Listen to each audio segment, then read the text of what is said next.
This series contains adult language and includes content that some listeners may find disturbing. Listener discretion is strongly advised. From Murder Creek Media, this is Skeptical. I'm your host, Neeli Faulkner. This is Season 1, Episode 8.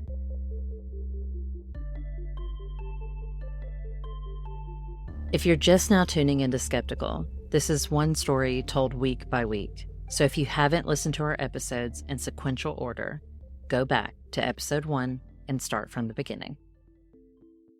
Previously on Skeptical.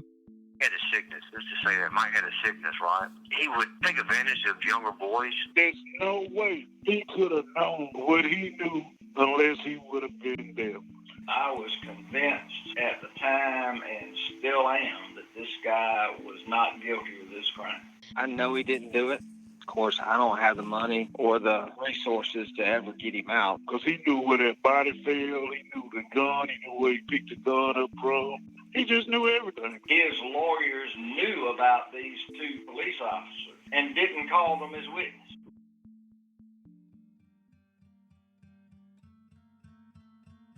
Over the past few months, and really the last 6 years, this case has truly consumed my life. It's been my waking thought and my late night obsession, a constant presence shaping how I see the world. What started as a surface investigation has transformed into something much deeper, a relentless pursuit of the truth, uncovering details that have not only changed the trajectory of this case, but also the course of my own life. The journey hasn't just been Daniel's story, it's become part of mine too. I find myself talking about this case often, even 6 years after I first started looking into it. If you meet me randomly and ask me about myself, somehow Daniel's name always comes up, even though I haven't had a meaningful conversation with him in years. I've moved on to different projects, and yet the story is still there, peeking its head out from behind a closed curtain each time it thinks the audience has left. When I say this case changed my life, that is no exaggeration. I know you've likely listened to several true crime podcasts, and Skeptical is probably just another one in your list of recently played, because while I'm a podcaster, I'm also a podcast listener. Over time, the stories weave together, and we almost lose focus on why we're listening to the story to begin with.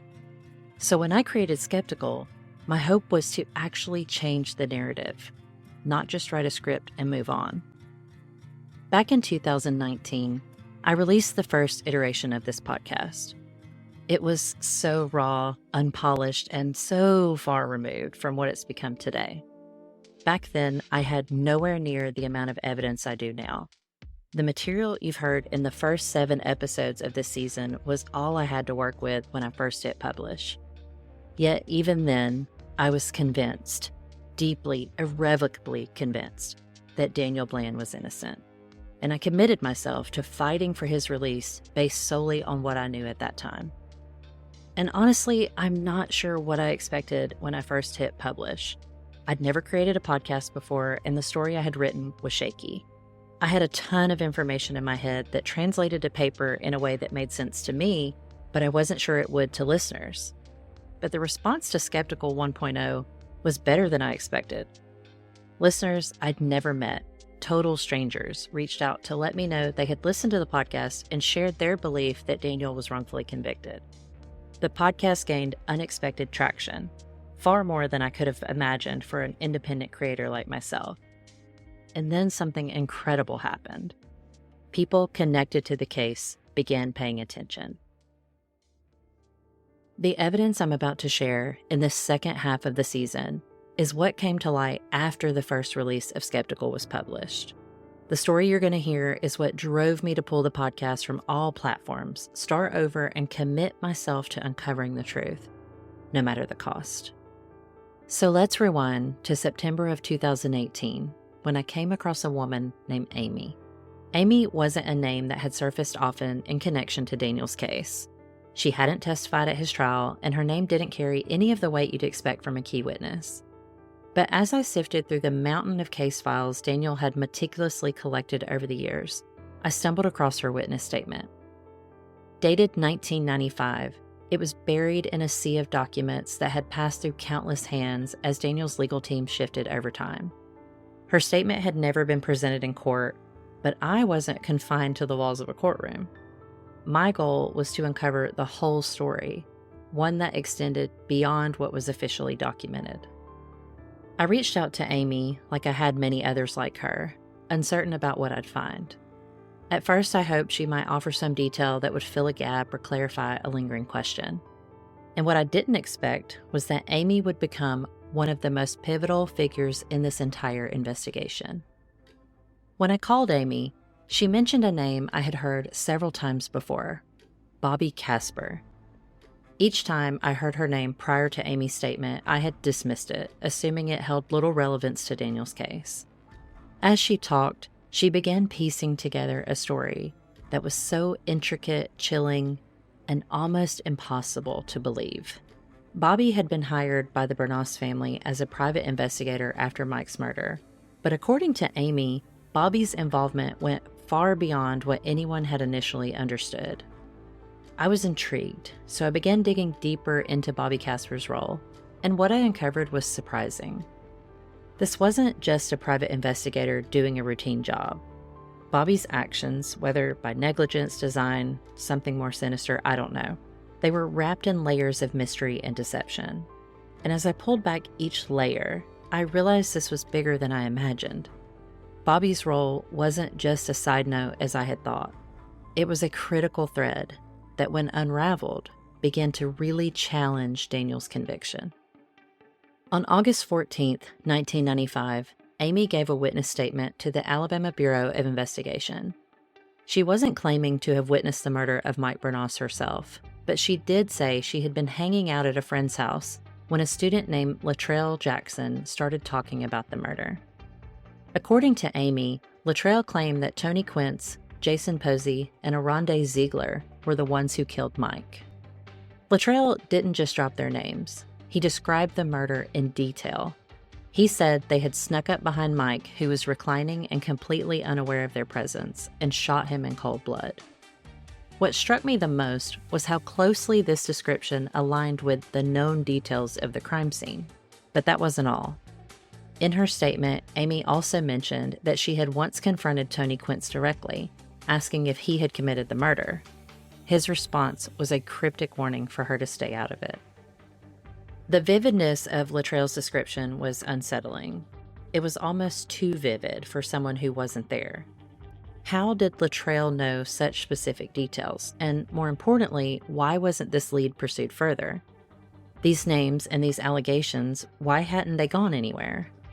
Neither Amy nor Latrell ever testified in court, and their statements, along with the details Latrell had shared, seemed to have been forgotten. But I couldn't let it go. It was simply too specific to dismiss. If there was even a shred of truth to Amy's statement about Latrell's story, it could shift the entire narrative. She was driving when I reached her by phone, so some of the audio is hard to make out. But what she told me during that call could either be the game changer I was hoping for or just another dead end. At that point, I had no way of knowing which it could be. I'm going to give you a little bit of background, and then so you can understand what I'm saying. But I grew up in, my mother dropped me off at DHR when I was 13, okay? Mm-hmm. So I was kind of on my own. When I was 18, I got out of DHR boot camp or whatever. They took me on a bus from Birmingham to Clinton, Alabama. I'm from Babina, and that was it, and left me, okay? Mm-hmm. That was, I just got up. So anyway, I was bouncing around staying with people. First, Bobby Casper, I remember her. She had blonde hair, white-looking hair. She was from Atlanta, Georgia, is what she told me. She went to talk to my mother, and my mother told her she's not going to talk to you. She's not going to want to talk to you. You're going to be a police to her in her eyes. She's not going to talk to you. So Bobby kind of snuck up on me and caught me standing outside. And just because I've had dealing with DHR and stuff, I kind of, I was young. I didn't want to deal with it. Right. But she kind of snuck up on me or whatever. And it was kind of like, you need to come with me. Kind of, I guess, because my mom told her I wouldn't come with her. But anyway, so I end up, and I was under the impression she was helping him. And it's been a long time ago. My memory's kind of foggy, but talking to her, it kind of jogged some things back. Uh-huh. But I did go with her, and I remember they took me to the old Holiday Inn in Clinton. And when I went in there, I remember it being some men, and they asked me questions. But I'm telling you, I have no reason to lie. And Tony, it's not, we grew up together. We went to school together. And I know I probably shouldn't say this, but periodically, I'll speak to him. I check, like, how you doing, Tony, or whatever. But anyway, it was never anything romantic between he and I.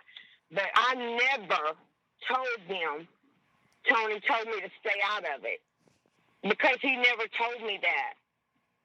So did you know Daniel Blan?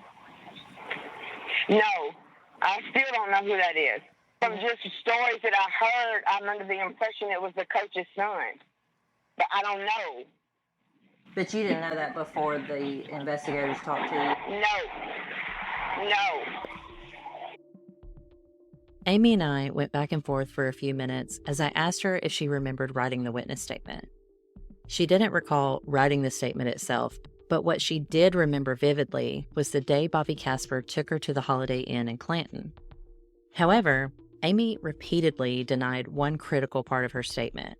She insisted that Tony Quince had never told her to, quote, stay out of it, as her witness statement claimed. She was firm, almost adamant, that those words never came from him. I'm taking you back to the audio where I asked Amy about the men who were present at the hotel with Bobby. Did they identify themselves, or had Bobby led her into that hotel room without offering any explanation? Listen closely to what Amy says. I didn't even know what I was doing. I didn't know what was going on. I didn't know why I was going. I thought it was something to do with, like, me being locked up in different places as a child because my parents didn't, they didn't want me. I didn't know what was going on until I went in there. And then it was very intimidating because I remember being scared. Like, what are they going to do? They're going to lock me up. What have I done? They're going to lock me back up again? Did they threaten you in any way?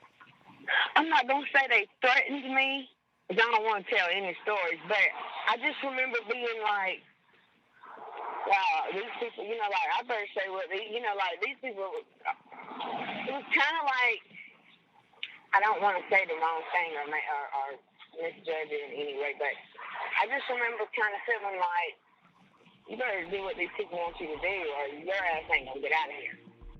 Hearing Amy's story left me completely stunned. Suspecting that Bobby Casper might have been involved in something beyond the scope of a private investigator is one thing, but hearing Amy describe her experience in detail was something else entirely. You have to remember, Amy was just a teenager when she met Bobby.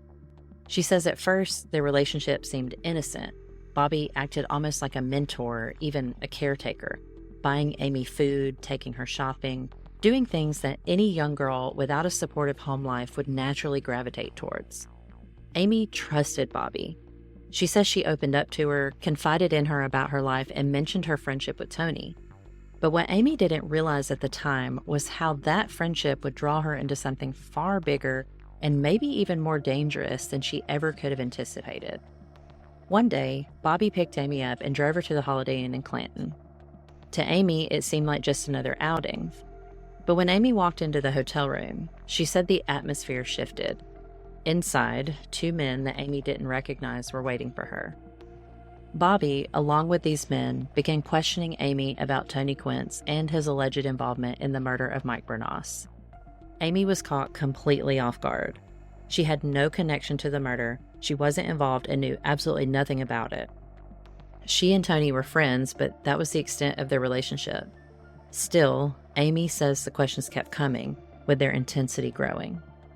Amy had had some run-ins with the law before, and she tells me that she didn't feel like this was a standard interview. She was young, vulnerable, and now thrust into an intimidating situation with no escape. She felt trapped, and the stakes felt impossibly high. Even though she didn't know anything about the crime, she began to feel that her innocence wasn't enough to protect her. And later, when we met in person, she described the fear that consumed her. She told me she felt as though if she didn't say the right things, if she didn't give them what they wanted, they might find a way to turn the blame on her. For Amy, this wasn't just a conversation in a hotel room. It was a moment where everything she said or didn't say could change her life forever.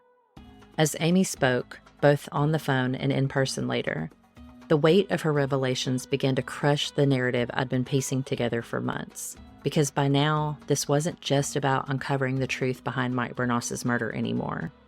It was about unraveling the unreliability of the witness statements and wondering how far Bobby, or perhaps ABI investigators, were willing to go to get the answers they wanted.